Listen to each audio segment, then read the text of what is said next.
लगातार जारी है, क्या कुछ नहीं अब चल रहा है? तक मेरे जीवन काल में खास करके पठन पाठन के दौर में पहली बार बीपीएससी से संबंधित या किसी परीक्षा से संबंधित मुद्दा में 2 दिन तक लगातार माननीय न्यायाधीशों ने सुना। यह निश्चित रूप से अपने आप में एक उपलब्धि है।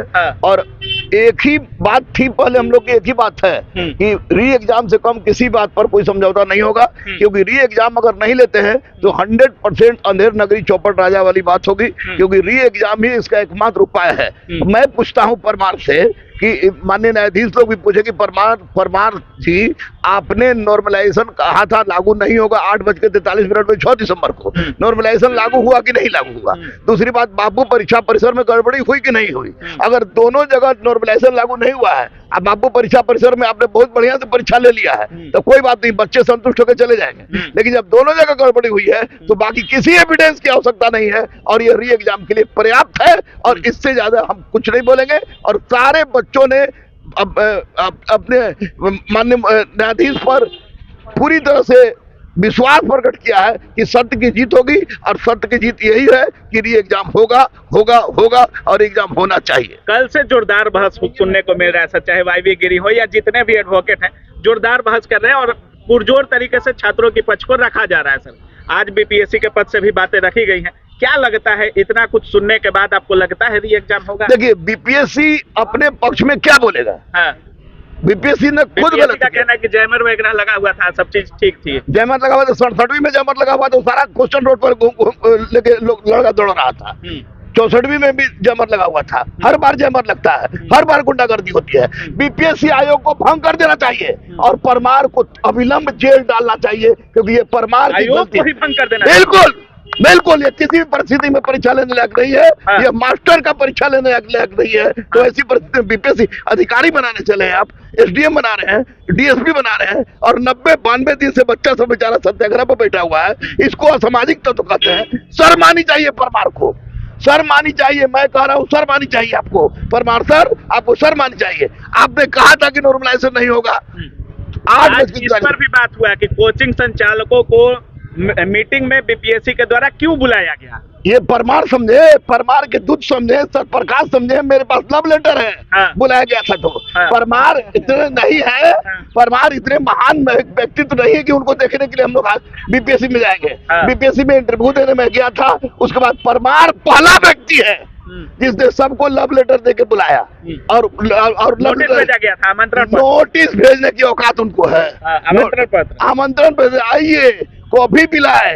उसके बाद बोले कि नॉर्मलाइजेशन लागू कर रहे, नॉर्मलाइजेशन कर रहे, आप लोग समझाइए। अरे भैया, जब आप इस लायक नहीं थे तो कह देते कि हम चेयरमैन के लायक नहीं है। तो आप उसके बाद फिर 6 दिसंबर को हम लोगों ने आंदोलन किया। 6 दिसंबर में लड़के का हाथ पर तोड़ ताड़ के सब कुछ बराबर कर दिया पुलिस। उसके बाद 8:43 में यही परमार का नोटिस निकालते हैं कि नॉर्मलाइजेशन नहीं होगी। अब आप बताइए, 13 दिसंबर को जो परीक्षा हुई है और फिर 4 जनवरी को जो परीक्षा हुई है, ये दोनों दिन की परीक्षा का आकलन आपने किस आधार पर किया? कहीं 6% रिजल्ट, कहीं 19% रिजल्ट। ये सरासर गलती है। ये दूसरी नंद कुमार की हत्या नहीं होगी, मैं खुल के बोल रहा हूं। और ये अगर री एग्जाम नहीं होता है तो विश्वास टूटेगा, बीपीएससी देना लोग छोड़ देगा। कम से कम परमार को सजा मिलनी चाहिए और ये एग्जाम होनी चाहिए। तो एक्स्ट्रा रिजल्ट का ही बात चल रहा है, क्या एक्स्ट्रा रिजल्ट से क्या करेंगे आप? कहा जा रहा है कि रिवाइज रिजल्ट हो सकता है, नहीं तो और छात्रों को रिजल्ट में जोड़ा जा सकता है। अरे भैया, रिवाइज रिजल्ट परमार रखे, गुजरात में इसका प्रयोग करेंगे। री एग्जाम करें, री एग्जाम करें, क्या है? गलती भी कीजिए, ऊपर से गलती का सीने का काम करेंगे। रिवाइज रिजल्ट से लड़के संतुष्ट नहीं होंगे, अतिरिक्त रिजल्ट से लड़के संतुष्ट नहीं होंगे। इसका मतलब आप साफ कह दीजिए कि जितने भी लड़के पीटी में बैठे थे सब कमेंट्स लेंगे, वो ज्यादा बढ़िया होगा, सबसे वो ज्यादा बढ़िया होगा। लेकिन इस परमार की अध्यक्षता में, परमार के चेयरमैन के रहने की अवस्था में किसी भी परिस्थिति में नहीं। कल भी सुनवाई हुआ, आज भी सुनवाई हो रहा है और लगातार 2 दिनों से जज साहब भी कल कह रहे थे कि जब तक ये केस क्लियर नहीं होगा तब तक दूसरी केस नहीं लेंगे।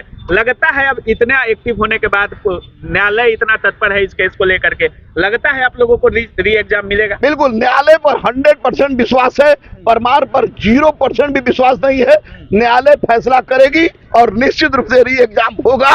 और री एग्जाम कैट मतलब बिल्ली, रेट मतलब चूहा, तो 70वीं बीपीएससी पीटी का परीक्षा मतलब री एग्जाम। और ये री एग्जाम नहीं होता है तो इसका मतलब कि छात्रों के साथ धोखाधड़ी हुआ है और ये धोखाधड़ी करने वाला और कोई नहीं। परमार है, सत्यप्रकाश शर्मा है, और जो लव लेटर लेके आए थे रंजीत कुमार, उनको भी खींचेंगे, वो भी थे। ये लोग आए और इन लोगों ने पूरा नाश कर दिया है। इन्होंने बीपीएससी को, बिहार को बदनाम किया, बीपीएससी को बदनाम किया। ये सीबीआई जांच होना चाहिए, सारे लोगों को होना चाहिए भाई। बार बार सारे मगरमच्छ पकड़े जाए, सारे मगरमच्छ। अब तक कोई मगर, अब तक ही तो पोठिया तक नहीं पकड़ा है यार। संजीव मुखिया घूम रहा है, कहाँ घूम रहा है किसी को पता नहीं। बार बार बोलता है आर्थिक अपराध इकाई आता है, कोढ़िया डरवाए थूक से। कोचिंग संचालक, कोचिंग संचालक, कोचिंग संचालक। अरे भैया, तोर गठन काहे के लिए हुआ है? आर्थिक अपराध इकाई, आप अपना पूरा डेरा फैलाइए, बताइए कौन है वो, बताइए अगर हिम्मत है तो बताइए, नहीं तो फिर लड़कों को डरवाना छोड़ दीजिए, क्योंकि लड़के को डरवाने से अच्छा है रहमान मर जाएगा।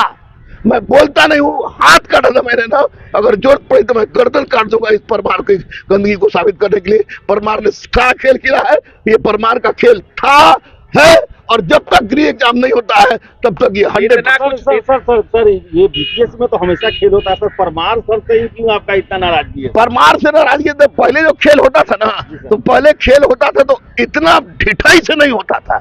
ये परमार चोरी भी किया है और ऊपर से सीना चोरी भी कर रहा है, और कह रहा है कि छात्र एनडीए सोशल एलिमेंट थे, बेचारे राम इकबाल सर की मृत्यु हो गई, छात्रों के कारण हो गया। अरे परमार, एक राम इकबाल मरे हैं बेचारे, वो शहीद का दर्जा उनको देंगे। उन्होंने गंदगी को देखने से ज्यादा अच्छा समझा अपना प्राण त्याग देने का, लेकिन हजारों लाखों जो छात्र मर रहे हैं, इसका जिम्मेवार कौन है? इसका जिम्मेवार है परमार, परमार, परमार। और कोई नोटिस आया, थाना में भी बार बार हाजिरी लगाए आप लोग, अब डर नहीं लगता है कोर्ट में भी? भैया हमारे कैसे साल के अपहरण का केस हो गया था, बीवी को लेकर भागे थे, तो अब डर कोची का लगेगा? फांसी पर चढ़ा दीजिए, कोई डर नहीं, लेकिन लड़कों के साथ इंसाफ कर रहिएगा तब। ऐसे बोलिएगा तो मैं किसी से झुकने वाला नहीं हूँ। स्पष्ट से बता दूं कि लड़कों के साथ री एग्जाम कराइए, हमको बंद कर दिए 3 महीना, हम योगा सिखाएंगे जेल में, जेल भेज दीजिए, लेकिन री एग्जाम करा दीजिए। चलिए, बहुत बहुत धन्यवाद। Thank you. तो रहमान सर थे और काफी भड़के हुए हैं बीपीएससी पर, बीपीएससी के चेयरमैन पर, और सीधे सीधी यही कहना है कि री एग्जाम के अलावा हमें कुछ भी मंजूर नहीं है। चलिए, बहस चल रहा है पटना हाई कोर्ट में, और इंतजार कीजिए शाम तक क्या कंक्लूड होता है और क्या संभावनाएं बनती है। फिलहाल इस वीडियो में इतना ही, बहुत बहुत धन्यवाद।